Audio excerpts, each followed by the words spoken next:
about my experience, my journey.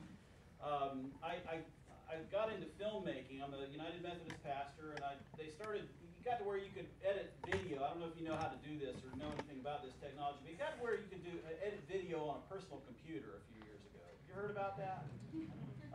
And I thought it would be an interesting exploration to learn about the Muslims in my community by making a film.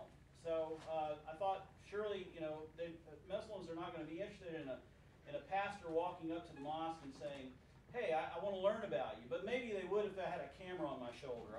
I'm not sure that was a good strategy, actually, but it did work out. And I made a film in 2000, 2001 that went up to the PBS system in the summer of 2001. It was called Muslims in Appalachia. It was an experience by which when you interview people, you form friendships. And one of the people that I interviewed for this project was a professor by the name of Imam Hendi here at Georgetown. Like I said, I built friendships through that experience, and then just after that film was released, 9/11 took place.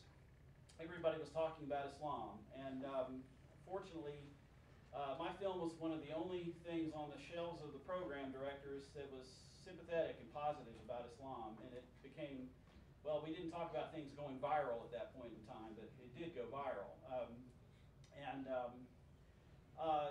It launched a journey of concern for me. I live in the American South. I call myself an Evangelical Christian. I know most people view that as a voting block these days rather than a place of conviction or an experience. But to me, this means one thing. It means that we take an evangelical, somebody who takes Jesus very, very seriously. And I think Muslims take Jesus very, very seriously. And my experience, and I think this is a way of relating myself to all people, comes through a profound understanding that when Jesus says something's important, it is important. And when Jesus was asked in the Bible, the Injil that I read, when he was asked, what must I do to inherit eternal life? That to me sounds like, what's the one thing I need to know above all other things?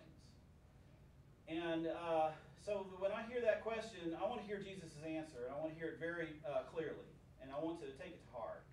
And when he was asked that question several times, he recited something out of the Torah. He said, "Love the Lord your God with all your heart, soul, mind, and strength." That's everything, as far as I can tell. It means God is one. Yes? Yes. And it means that God is the only thing that matters. Love the Lord your God with all your heart, soul, mind, and strength. And love your neighbor as yourself. And so this has become something that I've tried to take to heart. And great people like Imam Hendi and other great teachers that I've received along the way help inform me about this in every way in my life. And I fall short of it, and I try to ignore that call, and I don't live up to it the way I'd like to. But it still is the one thing that I think informs my heart, and I think it binds us all together. And so that's what I'd like to leave with you today. Thank you for being who you are. Thank you for your witness in this world. Thank you for allowing me to experience your faith and your the conviction of your lives. And thank you for sharing that with my kids, my wife, and thank you for everything.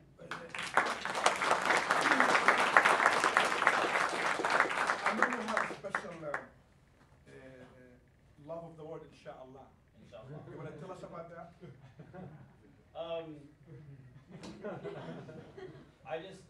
I do. This guy, he's always doing his best to teach me all the Arabic that I can, that my 2 gigabytes can hold.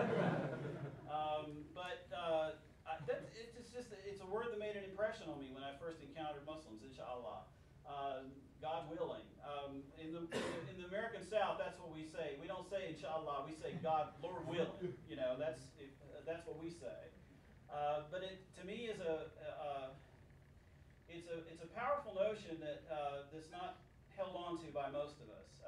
Most of us talk talk about the future as if it's certain, as if it's something that we have control over. And this is something very powerful that I learned from Muslims, is that whenever I talk about the future, whether I say it out loud, whether I say it in Arabic, whether I say it in Southernese, Lord willing, it's always in my mind that I can't talk about the future. I can't speak with certainty about what's going to happen tomorrow. I can only speak about it.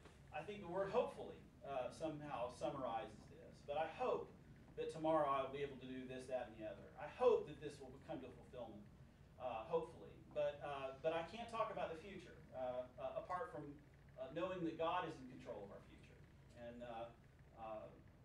that's Islam. Yes. And Christianity. Yeah.